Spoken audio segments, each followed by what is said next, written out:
সুপ্রিয় কৃষক বন্ধুরা, সবাই কেমন আছেন? আশা করি সবাই ভালো আছেন। কৃষকের ফসল চ্যানেল থেকে সবাইকে স্বাগতম। আজ আমরা এই পর্বে আদা চাষের ইতিহাস সম্পর্কে জানাবো।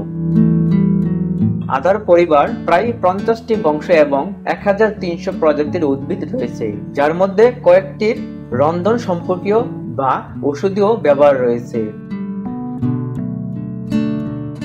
সাধারণত আদা প্রাচীনতম এবং সর্বাধিক ব্যবহৃত মশলাগুলির মধ্যে একটি। এটি ব্যবহারের জন্য আদার টিউবার্স, রাইজম বা উদ্ভিদের গর্ভস্থল কাণ্ড থেকে পাওয়া যায়। সাধারণত আদা দক্ষিণ থেকে পূর্ব এশিয়া স্থানীয়, যেখানে এটি হাজার হাজার বছর ধরে চাষ করা হচ্ছে। এটি এখন সমগ্র গ্রীষ্মমণ্ডলে জুড়ে বাণিজ্যিকভাবে চাষ করা হচ্ছে। আমেরিকাতে জন্মানো প্রথম পাশ্চাত্য মশলা ছিল আদা। জ্যামাইকান আদা বিশ্বের সেরা বলে মনে করা হয়।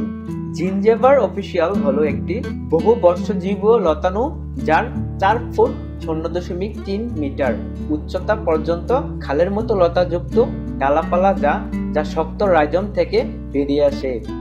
পাতাগুলি হলদে সবুজ, পর্যায়ক্রমে কাণ্ড সাজানো, আকৃতিতে ল্যাক্সুলেট বা লম্বা এবং পেপারেট এবং 0.5 থেকে 1 ইঞ্চি, 1 থেকে 2 সেন্টিমিটার চওড়া এবং 1 ফুট 30 সেন্টিমিটার পর্যন্ত লম্বা। শঙ্খ আকৃতির ফুলগুলি প্রায় 3 ইঞ্চি 60 সেন্টিমিটার লম্বা এবং রঙিন হলুদ এবং বেগুনি রঙের হয়।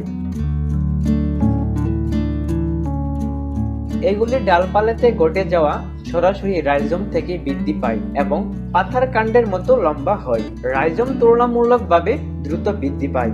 এটি ছড়িয়ে পড়ার সাথে সাথে মাটির উপরে নতুন নতুন অঙ্কুর ও অঙ্কুরিত হয়। রাইজমের শিকড় গজায় বলে আদা গাছের রাইজমের টুকরো নিয়ে মাটিতে লাগিয়ে সহজেই বংশবিস্তার করা যায়।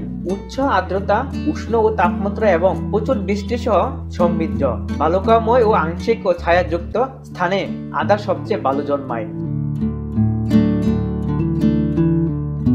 রাইজমগুলি বিশেষভাবে শুকানোর জন্য এবং এটি গুঁড়ো মশলাতে পিষানোর জন্য জন্মানো হয়। প্রায় 9 মাস বৃদ্ধির পর সংগ্রহ করা হয়। তাজা ব্যবহার করা আদা রোপণের প্রায় 1 মাস পরেই সংগ্রহ করা যেতে পারে।